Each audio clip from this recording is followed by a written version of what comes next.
САД ќе завршат војната со Иран за 2 до 3 недели и тогаш цената на нафтата ќе се намали. Доналд Трамп убеден дека наскоро ќе заврши конфликтот на Блискиот Исток, дури ако Техеран не ги прифати барањата за крај на војната, кои САД му ги испорачаа на Иран.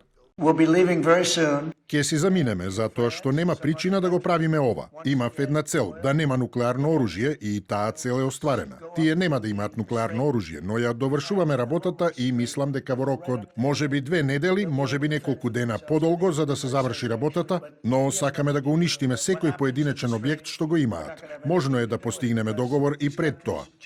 Иран утрово продолжи со нападите врз цели во Персискиот залив.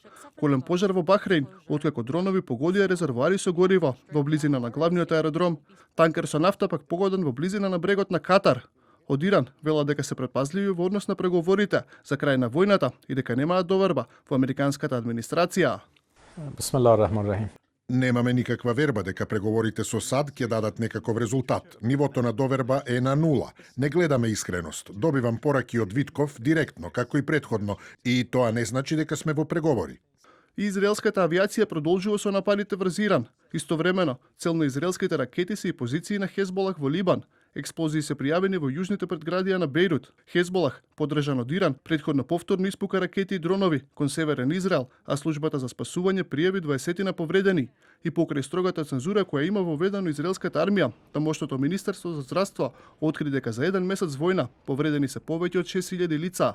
Хутите од Јемен пак тврдат дека извршиле ракетен напад врз цели во јужен Израел во заедничка операција со Иран и Хезболах. Од групата порачуваа дека единствениот начин да прекинат нападите е Израел да ги исполни нивните барања, вклучително и да се придржува до договорот за прекин на огнот во Газа и да не учествува во војните напади на САД врз Иран.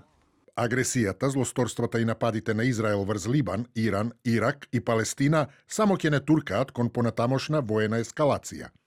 А председателката на Европската централна банка, Кристин Лагард, го критикуваше американскиот министер за финансии дека економските последици од војната со Иран би биле краткотрајни.